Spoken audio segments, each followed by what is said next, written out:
السلام علیکم ورحمت الله وبرکاتو. هیله د دوستانو چې روغ جوړ او خوشاله وي. د کینا ماستر د زده کړې د کورس دوهمه ویډیو ده.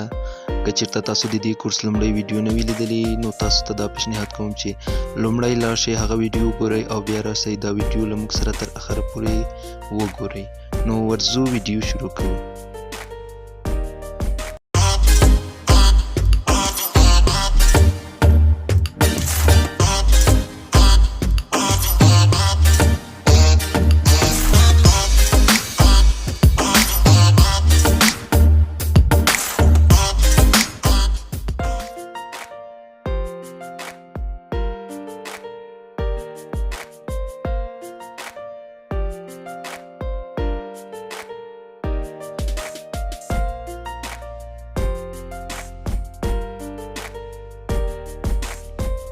اوس راځو د چپ اړخ اپشنونه پیژنو په وار سره.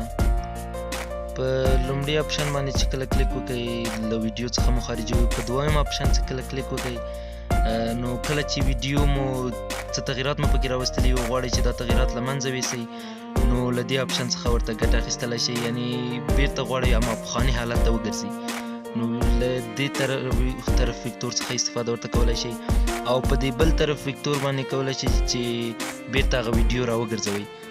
یو څو لیره انتخابوو، مثلا د دریم اپشن د لومړي د نقطه نقطه اپشن د تشریح لپاره. کله مو چې درې یا څو اپشنه څو کارونه ترسره کړم، مثلا دا دوه رنګه پرله پسې دي، زه غواړم چې دا لومړی رنګ دې رامخکې شي او دا بل رنګ دې شاته لاړ شي. د دې لپاره له دې اپشن څخه استفاده کوو او سینډ ټو بیک یا برینګ ټو فرانټ څخه استفاده ورته کوو. په دې شکل باندې چې دا شکل موږ ته انتخابیږي. څلورم اپشن چې دا تاسو له عکسونه یا په ویډیو یا د ساوند له برخې څخه بیلابیل تنظیمات ورته انتخابولی شي. خاص تنظیمات نه لري باید ورته تغییر نه شي، که تغییر هم که پکې مهارت لري نو ورته تغییر یې کړئ. نو له دې ځای څخه مختلف تنظیمات ورته انتخابولی شئ تاسې. په دې کې هم خاص کار نه لرم. بل دا اپشن دی، کله چې په دې اپشن کلیک وکړئ نو ویډیو لاندې طرف راځي. په دې کومو پروژې مو یا عکسونه مو چې ورته انتخاب کړي په دې کې مختلف ایډیټ تاسې دلته کولی شئ په اسانه توګه.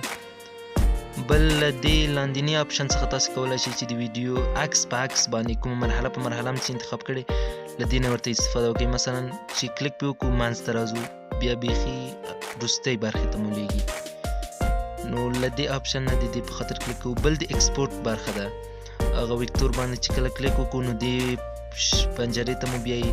کوشش وکړئ چې دا په د لومړۍ برخې په فول ایچ ډي کې پرېږدئ او دویمه برخه مو چې په هر حالت کې زړه وه.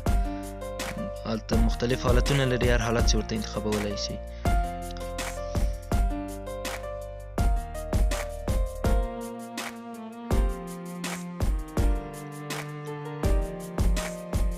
بل اپشن د ویډیو د حجم زیاتولو کمولو. که چیرته دا په های کې پاتې شي دا درجه نو ستاسو د ویډیو هلته کیفیت ته وګورئ. تر 15 د 3 ثانیو ویډیو به مې د 15 28 تر 10 پورې MB ځای به ونیسي او که چیرته په ټیټ په لو کې وي نو دا چې دا په اسانۍ سره سیف کیږي او کم MB ځای نیسي.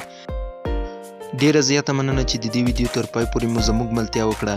که مو له داسې ډول ویډیوګانو سره مینه وي نو زموږ یوټیوب چینل سبسکرایب کړئ، د زنګ بټنه فعاله کړئ ترڅو زموږ له نوې ویډیوګانو څخه خبر شئ.